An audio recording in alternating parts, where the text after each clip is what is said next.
লখিমপুৰ জিলাৰ বিহপুৰীয়াৰ ৰঞ্জিত হোটেল একেবাৰে সাধাৰণ হোটেল এখনত সাংসদ গৌৰৱ গগৈয়ে চাহ খালে আৰু আমি লগ পালোঁ আচম্বিতে কোনো ধৰণৰ ইয়াত দলীয় কোনো কাৰ্যসূচী লৈ অহা নাই সাধাৰণভাৱে আহিছে ফুৰিবলৈ আৰু মনৰ কথা পাতিবলৈ যত্ন কৰিম এখন একেবাৰে পুৰণি হোটেল ৰঞ্জিত হোটেল ইয়াতে চাহ একাপ খালে দেখিলোঁ কেনেকৈ পচন্দ কৰিলে এইখন হোটেল মোক স্থানীয় মানুহে ক'লে মই ক'লোঁ আটাইতকৈ এটা ভাল য'ত আমাৰ মানে মানুহৰ স্মৃতি জড়িত হৈ আছে তাত এনেকুৱা ঠাইত মোক লৈ যোৱা আৰু মই চাহ খাবলৈ বিচাৰোঁ তেওঁলোকে মোক ৰঞ্জিত হোটেলৰ কথা ক'লে আৰু সঁচাকৈ ইয়াত বহি আমাৰ কি কয় আমাৰ কচৰি আৰু আমাৰ মিঠা ৰসগোল্লা খাই সঁচাকৈ খুব ভাল বেলেগ ধৰণৰ ইয়াত সোৱাদ এটা আছে আৰু ইয়াত আহি ভাল পাইছোঁ আৰু এনেকুৱা আমাৰ অসমৰ প্ৰত্যেক জিলাৰ প্ৰত্যেক নগৰ এনেকুৱা সুন্দৰ সুন্দৰ আমাৰ এনেকুৱা চাহ দোকান আছে য'ত বহুত মানুহৰ স্মৃতি জখলাবন্ধাটো সকলোৱে জানে ময়ো ভাবোঁ য'ত ময়ো নিজৰ ইচ্ছা যে য'তে মই যাওঁ স্থানীয় মানে চাহ দোকানত এবাৰ সোমাবলৈ মোৰ এটা হেঁপাহ থাকে অকণমান ৰাজনীতিৰ কথা পাতোঁ এতিয়া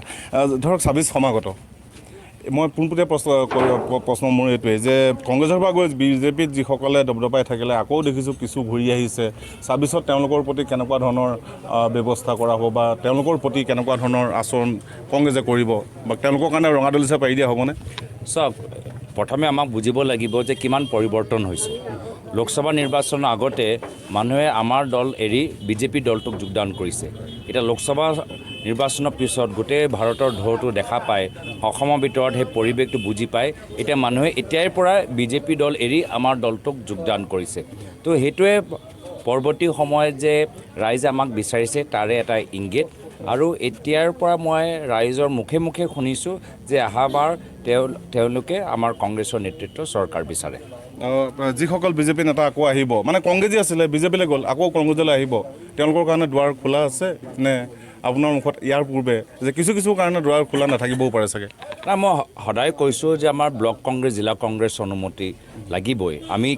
কিবা এটা নিৰ্বাচনৰ যদি প্ৰাৰ্থিত্ব বিচাৰোঁ আমি ব্লক কংগ্ৰেছ জিলা কংগ্ৰেছৰ পৰা আমি ফিডবেক লওঁ আমি পৰামৰ্শ লওঁ একেৰাহে পৰৱৰ্তী সময়তো ব্লক কংগ্ৰেছ জিলা কংগ্ৰেছৰ পৰামৰ্শ অনুসৰি আমি কাম কৰি যাম যদি আমাৰ দলৰ মানুহখিনি কাৰোবাক স্বাগতম জনাবলৈ বিচাৰে তেতিয়া আমি স্বাগতম জনাম যদি আমাৰ দলৰ মানুহ কাৰোবাক বাদ দিবলৈ বিচাৰে বাধা দিবলৈ বিচাৰে তেতিয়া আমি দলৰ কৰ্মীখিনি পৰামৰ্শ অনুসৰি কামখিনি কৰি যাম শেহতীয়া অসমৰ আইন শৃংখলা পৰিৱেশৰ বিষয়ে আপোনাক অকণমান সুধিব বিচাৰিছোঁ ১৫ আগষ্টত স্বাধীনতা দিৱসত আলফাই নিষিদ্ধ ঘোষিত সংগঠন আলফাই য'তে মন যায় ত'তে বম সংস্থাপন কৰিলে ভাবেনে আইন শৃংখলা পৰিস্থিতি অসমত অটুট আছে নিশ্চয় আগতকৈ বেয়া হৈছে এতিয়া মুখ্যমন্ত্ৰী মহোদয়ে কয় মই কংগ্ৰেছৰ ভিতৰত চব খবৰ পাওঁ কংগ্ৰেছৰ ভিতৰত খবৰ পাই থাকে আলফাৰ ভিতৰত কি হৈছে খবৰ পোৱা নাই নেকি তেওঁলোকক আমি মুখ্যমন্ত্ৰী কিয় বনাইছোঁ কংগ্ৰেছৰ খবৰ ল'বলৈ নেকি তেওঁলোকক আমি মুখ্যমন্ত্ৰী আমাৰ অসমৰ আইন শৃংখলা পৰিৱেশটো আৰু ভাল হ'বলৈহে আমি তেখেতক মুখ্যমন্ত্ৰী পদত আমি ৰাইজে পঠাইছে কিন্তু আমি দেখিছোঁ যে আজি তেখেতৰ বিত্তীয় নীতিৰ গাফিলতিৰ বাবে বিফলতাৰ বাবে এতিয়া অসমৰ মানুহৰ ওপৰত যি ধাৰ সেই ধাৰটো মাৰিবলৈ তেওঁলোকে কি কৰিছে অসমৰ ঘৰে ঘৰে স্মাৰ্ট মিটাৰ লগাই আজি আমাৰ বিল বৃদ্ধি কৰি অসম চৰকাৰৰ ধাৰ মাৰিবলৈ বিচাৰিছে মানে অসমৰ জনসাধাৰণে আগতকৈ বেছি বিলৰ এতিয়া পইচা দিবলৈ হৈছে বিত্তীয় মন্ত্ৰী আমাৰ মুখ্যমন্ত্ৰী হিমন্ত বিশ্ব শৰ্মা ডাঙৰীয়া আৰ্থিক নীতিৰ বিফলতাৰ বাবে তো সেইকাৰণে মই ভাবোঁ যে আমাৰ পৰৱৰ্তী সময়ত ৰাইজে আমাৰ মুখী হৈছে কলিকতাৰ যিটো চিকিৎসকৰ ধৰ্ষণ আৰু হত্যাকাণ্ড হ'ল সেই সম্পৰ্কে আপোনাৰ প্ৰতিক্ৰিয়া কি নিশ্চয় আমিতো গৰিহণা দিছোঁ আমি বিচাৰিছোঁ এতিয়ালৈকে CBI তদন্তই কি কৰি আছে মইতো নাভাবোঁ যে ইয়াত বহুত মানে তেওঁলোকে গোটেইখিনি তথ্য তেখেতৰ ওচৰত আছে মূল মানুহৰ লগত আৰু কোনজন আছিলে গোটেইখিনি কথা তেওঁলোকে ওলাব লাগে আৰু লগতে আমাৰ নিজৰ ভিতৰতো আত্মবিশ্লেষণ কৰা প্ৰয়োজন যে আমাৰ এতিয়া যোৰহাট মেডিকেল কলেজ আমাৰ ইয়াৰ গুৱাহাটী মেডিকেল কলেজ তাত আমি নিজৰ জুনিয়ৰ ডক্টৰসকলক ভালদৰে ৰাখিব পাৰিছোঁনে যিসকলে আমাক ক'ভিডৰ সময়ত ইমান ছাৰ্ভিচ দিলে তেওঁলোকৰ সুৰক্ষাৰ বাবে তেওঁলোকৰ ৰাতি ভালকৈ কাম কৰাৰ বাবে আমি এটা সুস্থ পৰিৱেশ দিছোঁনে নাই দিয়া ইতিমধ্যে মই ভাবোঁ আমি নিজৰ অসমৰ ভিতৰত প্ৰত্যেক মেডিকেল কলেজৰ ভিতৰত এটা অডিট ছেফটি অডিট কৰাব লাগে বাৰু আকৌ আহোঁ আপোনাৰ ঘৰুৱা প্ৰসংগলৈ যিহেতু চাহ খালে দেখিলোঁ আপুনি মিঠাইও খাইছে ধৰক খোৱা বোৱা এনেই আপোনাৰ কেনেকুৱা কি খাই ভাল পায় মিঠাই নিশ্চয় ভাল পায় চাওক মই আমাৰ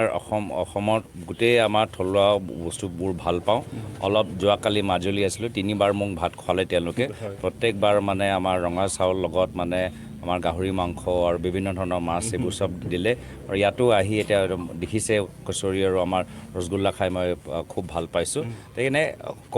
খোৱা ক্ষেত্ৰত মোৰ ক'তো মানে বাধা নাই মানে হ'ব পাৰে বেলেগ দলৰ পৰা কোনোবা আহোঁতে মোৰ বাধা হ'ব পাৰে কিন্তু খোৱা ক্ষেত্ৰত মানে মোৰ চব ফালৰ পৰা মানে গ্ৰীণ ছিগনেল দৰ্জা মোৰ সদায় মুকলি থাকিব। ধন্যবাদ। এয়া আছিলে সাংসদ গৌৰৱ গগৈ। মই পুনৰ কৈছোঁ যে আচম্বিতা সেই লখিমপুৰৰ বিহপুৰীয়া ৰঞ্জিত হোটেলত আহি উপস্থিত হ'ল আৰু চাহ মিঠাই খালে, কচৰি খালে আৰু লগতে আমি কথা পাতিবলৈ যত্ন কৰিলোঁ আচলতে গৌৰৱ গগৈ কি খাই ভাল পায়, কি কৰি ভাল পায় সেই সকলোখিনি পাতিবলৈ যত্ন কৰিলোঁ আৰু লগতে জনালে যে কংগ্ৰেছ ত্যাগ কৰি কংগ্ৰেছৰ দুৰ্যোগৰ সময়ত যিসকল বিজেপিলৈ গৈছিলে আৰু আকৌ এতিয়া কংগ্ৰেছৰ যেতিয়া হয়তো গৌৰৱ গগৈৰ মুখেৰে কংগ্ৰেছৰ ভাল দিন আহিছে আকৌ কংগ্ৰেছলৈ আহিবলৈ তেওঁলোকে যত্ন কৰিছে। তেওঁলোকৰ প্ৰতি কেনেকুৱা ধৰণৰ ব্যৱহাৰ কৰা হ'ব, তেওঁলোকৰ প্ৰতি কি কৰা হ'ব, আচলতে তেওঁলোকক আকৌ কংগ্ৰেছ দলৰ ভিতৰত অন্তৰ্ভুক্ত হ'বলৈ দিয়া হ'বনে নহয়। তাৰ উপৰিও গৌৰৱ গগৈয়ে ব্যক্তিগতভাৱে ক'ত কেনেকৈ কি খায়, কেনেকৈ কি ভাল পায় বা মাজুলীৰ পৰা আহোঁতে কি খালে সকলোখিনি আমাৰ আগত ব্যক্ত কৰিলে আৰু এই আছুতীয়া সাক্ষাৎকাৰ মই ল'বলৈ যত্ন কৰিলোঁ লখিমপুৰৰ বিহপুৰীয়াৰ পৰা, যিহেতু বিহপুৰীয়াৰ ৰঞ্জিত হোটেলত আজি এই পুৱাৰ ভাগতে একাপ চাহ খাই সাংসদ গৌৰৱ গগৈ ইয়াৰ পৰা ৰাওনা হ'ব তেওঁ অন্যান্য কাৰ্যসূচীসমূহলৈ। প্ৰিয় বন্ধু বান্ধৱীসকল, আপোনালোকে প্ৰতিবেদনটো চাই কেনে পালে? যদি ভাল পালে তেনেহ'লে লাইক কমেণ্ট শ্বেয়াৰ কৰিব। লগতে আপুনি যদি নতুনকৈ আহিছে তেনেহ'লে প্লিজ NPG চেনেলটো ছাবস্ক্ৰাইব কৰি সহায় সহযোগিতা কৰিব। আকৌ অন্য ধৰণৰ সুন্দৰ প্ৰতিবেদনৰ সৈতে পুনৰ লগ পাম। আজিলৈ আহিছোঁ, ধন্যবাদ।